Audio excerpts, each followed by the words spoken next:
ये कहानी है मुरादाबाद शहर की, जहां शहर के आखिरी छोर पर रहती थी चंपा। चंपा लोगों के घरों में काम करके अपना जीवन यापन किया करती थी। उसकी 5 साल की बेटी भी थी, जिसका नाम था नैना। मम्मी, मैं स्कूल कब जाऊंगी? अरे, तू क्या करेगी स्कूल जाकर? पढ़ूंगी, लिखूंगी।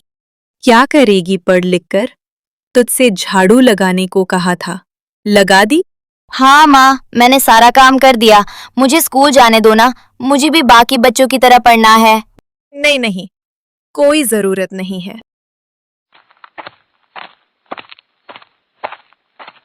अरे चंपा, पास के चुंगी वाले स्कूल में नाम लिखवा देना नैना का। वो सरकार की तरफ से फ्री है।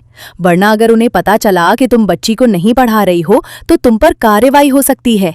मजबूरन अगले दिन जाकर चंपा ने नैना का एडमिशन करवा दिया।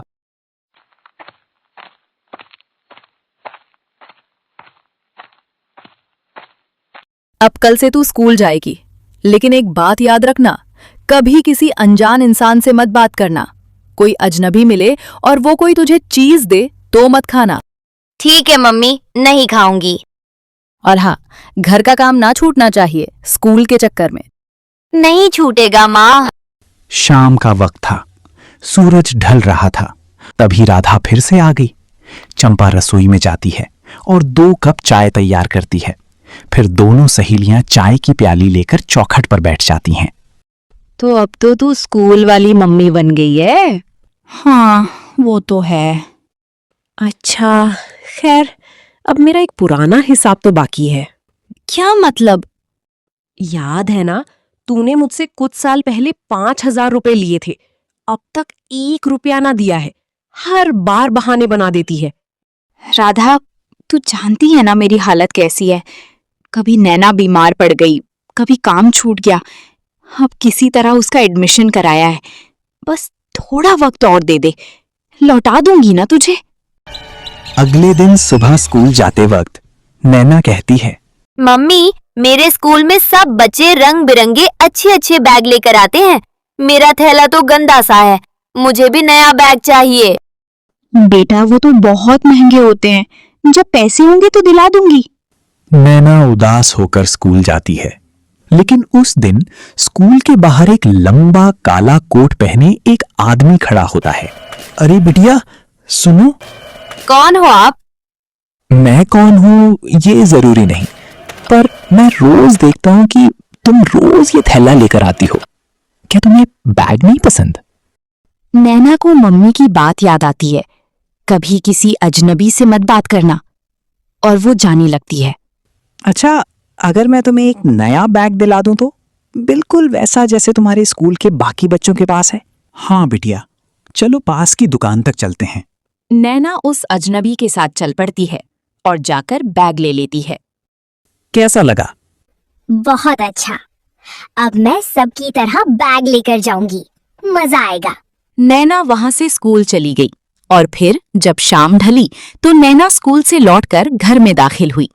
उसके हाथ में रंग बिरंगा चमचमाता नया बैग था।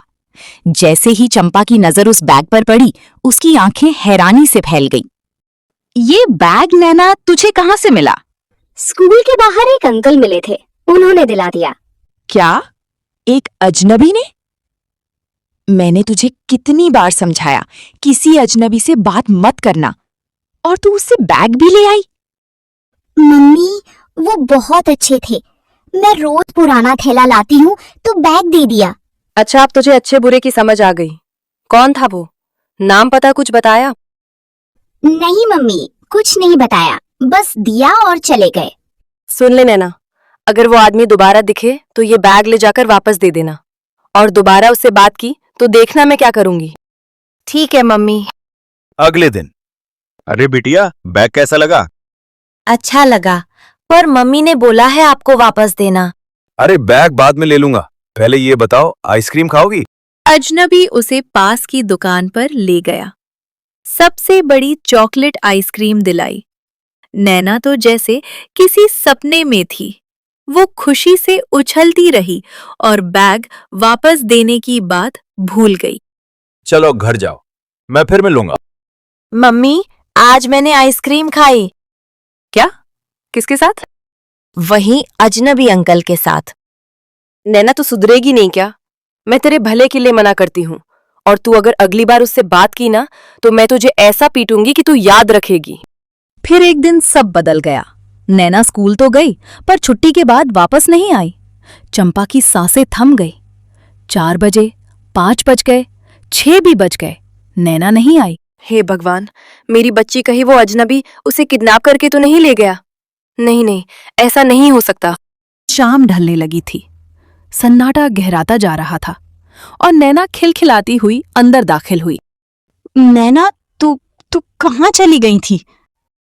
मम्मी, आज मैं अम्यूजमेंट पार्क गई थी, झूले लगे थे, अजनबी अंकल मुझे ले गए थे। तुझे कितनी बार कहा उससे मत मिलना, तू मेरी एक नहीं सुनती।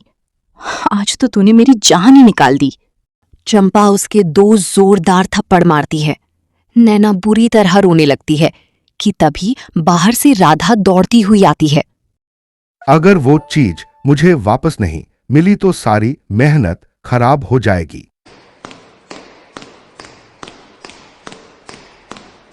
तो आप क्या करेंगे? अगर वो किसी गलत हाथ लगी तो आपको पता है ना कि इतनी बड़ी दिक्कत खड़ी हो जाएगी। मैं जानता हूं। बिरजू दिन चढ़ते ही नहाकर मजदूरी के लिए निकलने वाला था कि तभी उसकी माँ शांति वहां आ जाती है। अरे बेटा, निकल रहा है? हाँ माँ। कुछ खा तो लेता बेटा। कोई बात नहीं माँ, आप मेरा डिब्बा बांध दो, मैं वहीं खा लूंगा।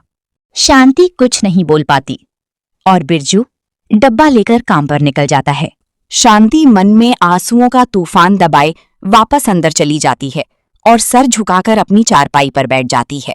तभी शांति की देवरानी वहां आ जाती है। शांति, क्या हो गया?